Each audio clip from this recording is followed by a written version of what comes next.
రావట్లేదు.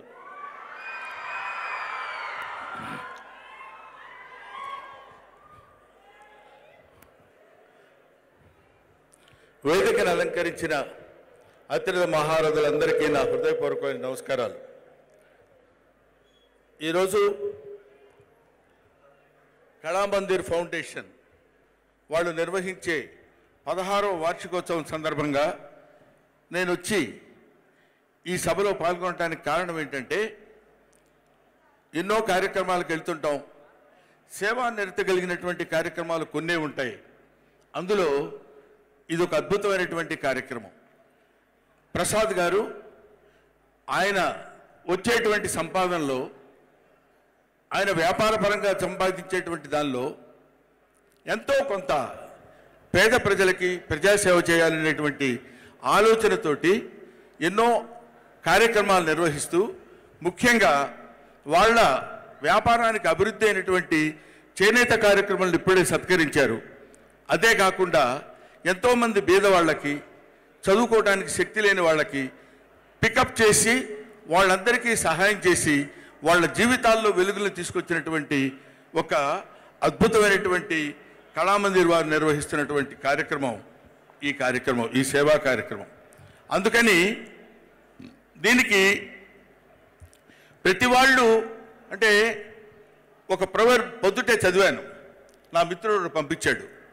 ఏంటంటే, మనం బాగుండాలి, మనకన్నీ సమకూరాలి, మనకి కష్టాలు లేకుండా ఉండాలనుకోవటం మనిషితత్వం, ఎదుటివాడు కూడా బాగుండాలి, ఎదుటివాడు కూడా సుఖంగా ఉండాలని కోరుకోవటం మానవత్వం అని. అది రెండో కోవకు చెందినటువంటి వాడు ఈ ప్రసాద్ గారు.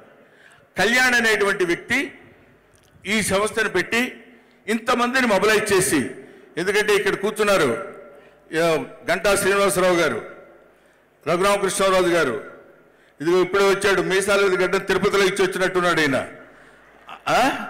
ఆ తర్వాత ఇదిగో మా శ్రీమిత్ర చౌదరి, తర్వాత the great one and only dynamic director mister Boyapati మత్స్య రవి, వీళ్ళందరినీ గ్యాదర్ చేసి, వీళ్ళందరూ కేవలం వాళ్ళ వృత్తులే కాకుండా కొంచెం మానవత్వం ఉన్న మనుషులు, ఎక్కడో ఎవరికో సాయం చేద్దాం అనుకునే మనుషులు. ఏది అంటే మీ సైజుకి పెంచాలేమో, అంటే మీరు కాబట్టి మీ మానవత్వం ఎంత ఉంటుందండి. మామూలు మాబాటి బ్యాచ్లు కూడా ఉంటారు కాబట్టి, ఏదైనా మానవత్వం ఎంత అనేది కాదండి. మిణుగురు పురుగు దాని కాంతి దానికి ఉంటుంది, సూర్యుడి పురికి సూర్యుడి కాంతి సూర్యుడికి ఉంటుంది. రెండింటికి ఉండేటువంటి కాంతి ప్రధానం అనేది ముఖ్యం, మానవత్వం అనేది అది ముఖ్యం. కాబట్టి అటువంటి మానవత్వాన్ని పంచుకొని పుట్టేటటువంటి ప్రతి వాళ్ళు మానవత్వం పరిమళించే మంచి మనిషికి స్వాగతం అని ఒక మహానుభావుడు ఎప్పుడు ఒక కావ్యంలో చెప్పాడు. అటువంటి మానవత్వాన్ని చాలామంది, ముఖ్యంగా వ్యాపారంలో ఉన్న వాళ్ళకి రావటం అనేది చాలా చాలా గొప్ప విషయం. అటువంటి వాళ్ళు నిర్వహించేటువంటి ఈ ఫంక్షన్స్కి రావటం అనేది, అది మేము ఏనాడో చేసుకున్నటువంటి ఎన్నో ఫంక్షన్స్కి మనం వెళ్తుంటాం. అటువంటిది ఇలాంటి ఫంక్షన్స్కి రావటం అని, ఇలాంటి ఫంక్షన్స్లో 2 ముక్కలు మాట్లాడితే మాకు కూడా ఒక రకమైనటువంటి ఆనందాన్ని ఇచ్చినట్టు ఉంటుంది. కాబట్టి ఈ రకమైన స్థితిలో నేను ఇక్కడికి వచ్చి, ఈ తర్వాత కొంచెం ఓవరాక్షన్గా ఉంటుంది కానండి, భారతీ 2 అనే ఫంక్షన్ జరుగుతుంది ఎన్ కన్వెన్షన్లో, కమల్ హాసన్ గారిది. ఆ సినిమాలో నేను యాక్ట్ చేశా. ఆ ఫంక్షన్కి ఇప్పుడు నేను ఇక్కడి నుంచి వెళ్ళాలి కాబట్టి నేను ముందుగా మా అమ్మాయి ఝాన్సీ రిక్వెస్ట్ చేసి, అమ్మా నేను ముందు మాట్లాడితే నన్ను పంపించేస్తారు, ప్రాబ్లం ఉండదు, తర్వాత మీ ఇష్టం వచ్చినట్టు చేసుకోవచ్చు అని చెప్పాను.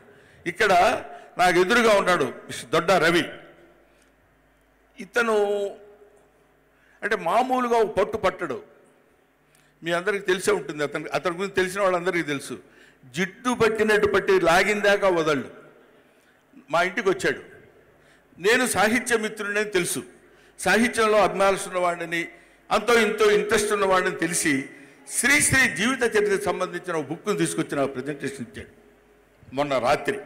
ఇచ్చి, గురుగారు మీరు చదవాలి, మీరు మంచి మంచి పనులు చేయాలి, శ్రీశ్రీ ఎంత గొప్పడో తెలుసా అని చెప్పేసి ఏం చేశాడో తెలియదు, ఇవాళ మనం ఫంక్షన్కి వెళ్ళకపోతే బాగుండదు అనే స్థితికి తెచ్చాడు. కాబట్టి ఏమైనా ఒక మంచి యజ్ఞానికి నేను సైతం ప్రపంచానికి సమిధనొక్కడి దారబోశానన్నాడు శ్రీశ్రీ.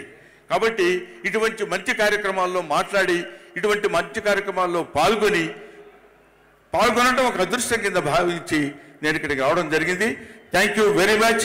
ఇంకా మాట్లాడవలసిన వాళ్ళు చాలామంది ఉన్నారు కాబట్టి వాళ్ళందరికీ నా హృదయపూర్వక నమస్కారాలు తెలియజేస్తూ ఇక్కడి నుంచి స్కాలర్షిప్ రూపంలో కానీ ఏ రూపమైనా అందుకున్న వాళ్ళు ప్రతి పైసా వృధా చేయకుండా వాళ్ళ జీవితానికి ఉపయోగపడే విధంగా చేసుకోవాలని, ఎందుకంటే అలాంటి స్కాలర్షిప్తో పైకి వచ్చిన వాడిని కాబట్టి నా జీవితం అలాంటిది కాబట్టి వాళ్ళందరికీ చేతులెత్తి నమస్కరిస్తూ you go head and I wish all the best Prasad గారు అండ్ కళ్యాణ్ గారు. Thank you very much. Thank you sir, thank you so much. Manya మంత్రివర్యులు తుమ్మల గారిని మాట్లాడాల్సిందిగా కోరుతున్నాను. పద్మశ్రీ బ్రహ్మానందం గారికి మరొక కార్యక్రమం ఉండడం వల్ల వారు